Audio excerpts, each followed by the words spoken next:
છેલ્લા 24 કલાકમાં વૈશ્વિક સ્તરે પૃથ્વીના પેટાળમાં મોટી હલનચલન નોંધાઈ છે, જેના કારણે વિશ્વના બે અલગ અલગ છેડે આવેલા દેશો પ્રચંડ આંચકાઓથી ધ્રુજી ઉઠ્યા છે.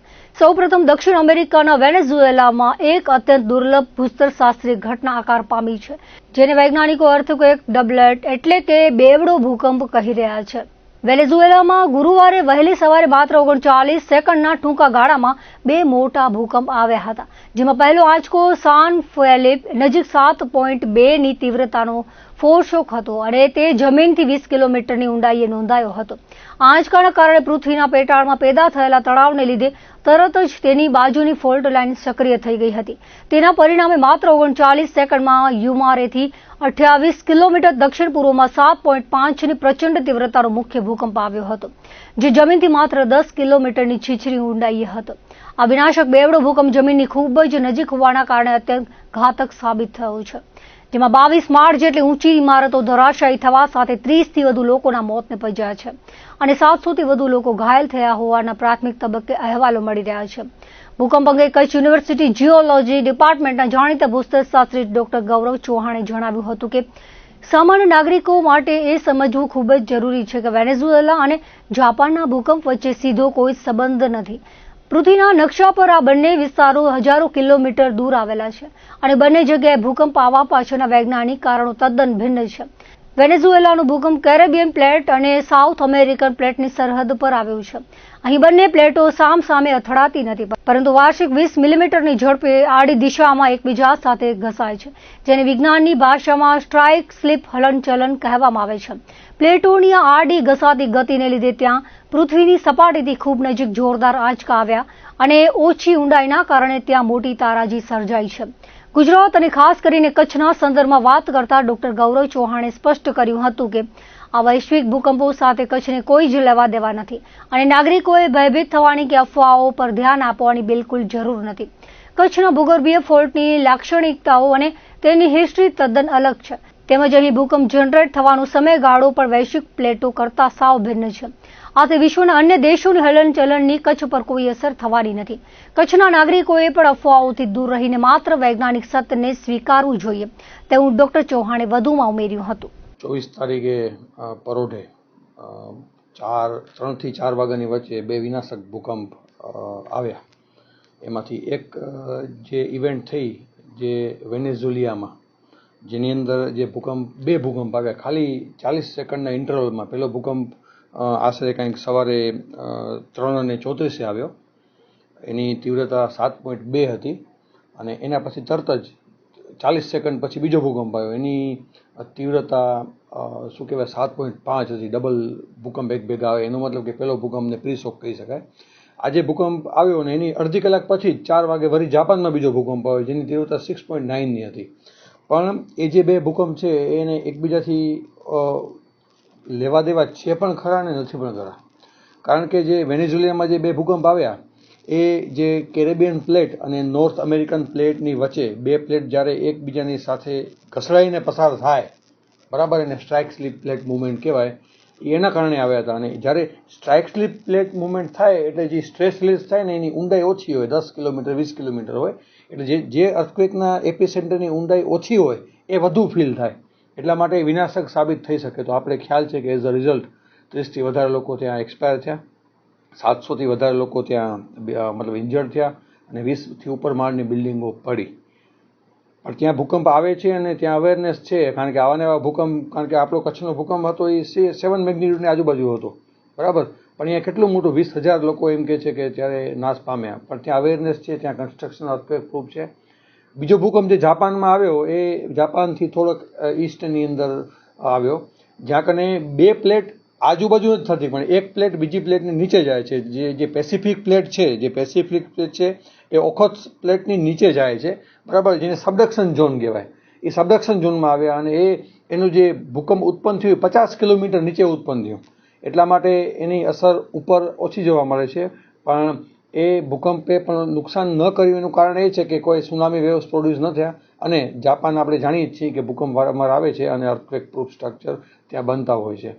તો આ બે ભૂકંપ એકબીજાથી અલગ આ રીતે થયા, પણ એકબીજાથી સમાંતર પણ એમ કહી શકીએ કે જ્યારે પૃથ્વીની અંદર જ્યારે વિશાળ પ્લેટ છે, પૃથ્વીની અંદર બધી પ્લેટ છે ને, જે સ્તર, જે ક્રસ્ટ છે, એ પઝલની જેમ એકબીજા જોડાયેલું છે, ક્યારેક અલગ થાય, ક્યારેક નજીક આવે. તો જ્યારે પણ કોઈક ભૂકંપ કોઈ બે પ્લેટના મુવમેન્ટથી આવે તો જે સ્ટ્રેસ જનરેટ થાય, તો એ સ્ટ્રેસને ઇક્વિલિબ્રિયમ કરવા માટે પૃથ્વીના બીજા છેડામાં ક્યાંક સ્ટ્રેસ એ નીકળે, કાં પછી સ્ટ્રેસોમાંથી એકોમોડેટ થાય. તો આને ટેક્ટોનિક ઇક્વિલિબ્રિયમ પણ કહેવાય. તો એ હજારો કિલોમીટર દૂર તમને એનું રિપરક્યુશન જોવા મળે, કારણ કે પૃથ્વીના આ છેડે કોઈક ઇવેન્ટ થાય તો એના બીજા છેડે જોવા મળે. તો આને ટેક્ટોનિક ઇક્વિલિબ્રિયમની દ્રષ્ટિએ જોવા જઈએ તો એકબીજાથી જોડાયેલા છે.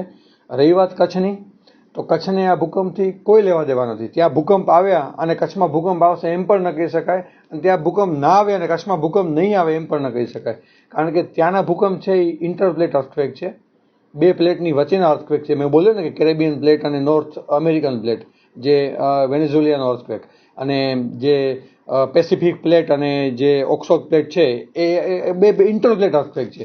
કચ્છના અર્થક્વેક છે ઇન્ટ્રાપ્લેટ અર્થક્વેક છે. એક જ પ્લેટની અંદર બહુ બધા ફોલ્ટ ઝોન છે, બહુ બધા ફ્રેક્ચર છે, જેનામાંથી સ્ટ્રેસ રિલીઝ થાય છે, બરાબર. એટલે કચ્છથી આને કોઈ લેવા દેવા નથી. એટલે ઓમાં અર્થક્વેક આવ્યો એટલે કચ્છમાં આવી જશે એમ પણ ન કહી શકાય, ને કોઈ અર્થક્વેક નથી આવતા અને કચ્છમાં નહીં આવે એમ પણ નહીં શકાય. કચ્છના જે ફોલ્ટ છે એની મેમોરી અલગ છે, એનો જનરેટ અર્થક્વેક કરવાનો જે ઇન્ટરવલ છે અલગ છે, બરાબર. તો આનાથી કચ્છને કોઈ લેવા દેવા નથી. ભુજ તાલુકાના નાના વરનોરા ગામમાં તંત્ર દ્વારા કરવામાં આવેલી દબાણ ખટાવની કામગીરી ગેરલાયક હોવાનો દાવો કરાયો હતો અને કાયદેસરના મકાનોના ડિમોલેશન બાબતે તપાસ કરી પીડિતોને ન્યાય અપાવવામાં આવે તેવી માંગ સાથે ભુજમાં અખિલ કચ્છ મુસ્લિમ સમાજના નેજા હેઠળ કલેક્ટરને રજૂઆત કરવામાં આવી હતી. ટાઉન હોલ પાસે આવેલ ડોક્ટર બાબા સાહેબ આંબેડકરની પ્રતિમા નજીક એકત્ર થઈ લોકોને બનાવ અંગેની માહિતી આપવામાં આવી હતી, જે બાદ કલેક્ટર કચેરીમાં જઈ આવેદનપત્ર આપવામાં આવ્યું હતું. સમાજ દ્વારા માંગ કરવામાં આવી છે કે કચ્છમાં તંત્ર દ્વારા બુલડોઝર કાર્યવાહી કરવામાં આવે છે તે બંધ કરવામાં આવે અને વરનોરાની ઘટનામાં પીડિતોને ન્યાય મળે તેવી રજૂઆત કરાઈ હતી. આગેવાનોએ જણાવ્યું હતું કે જે તે સમયે અમે પોલીસને સહકાર આપ્યો હતો, જે લોકો સંડોવાયેલા હતા તેઓને પોલીસને સોંપવામાં આવ્યા હતા.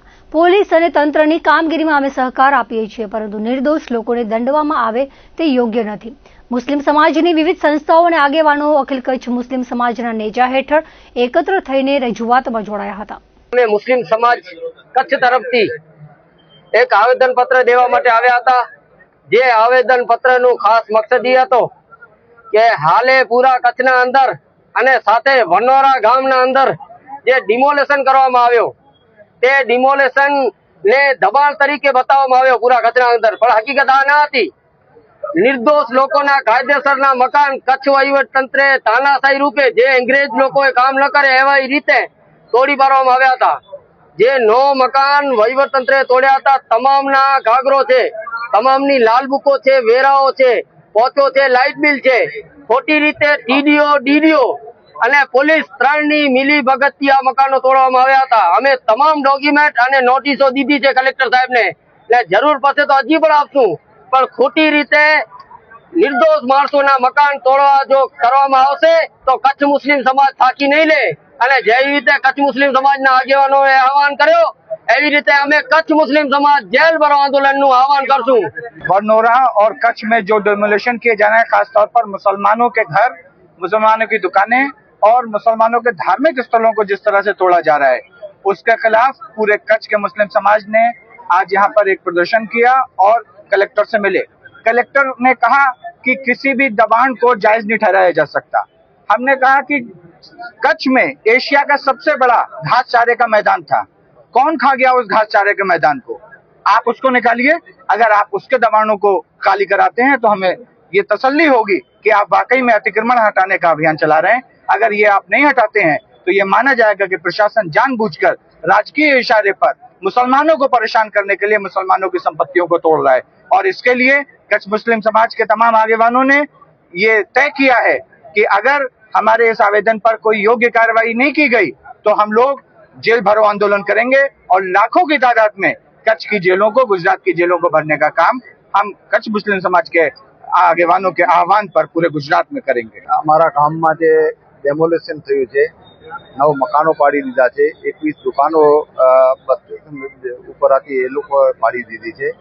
એક તરફા કાર્યવાહી કરી અને અમારા ગામ સાથે અન્યાય કરવામાં આવ્યો છે। એક ઝઘડો બે છોકરાઓ વચ્ચે ઝઘડો જે થયો છે સામસામે બે ગામોના, એમાં એક મોટો સ્વરૂપ આપી અને અમારા ગામમાં અન્યાય કરી અને મકાનો પાડી દીધા છે. બે છોકરાઓને ઝઘડાના લીધે મોટો સ્વરૂપ આપ્યો છે.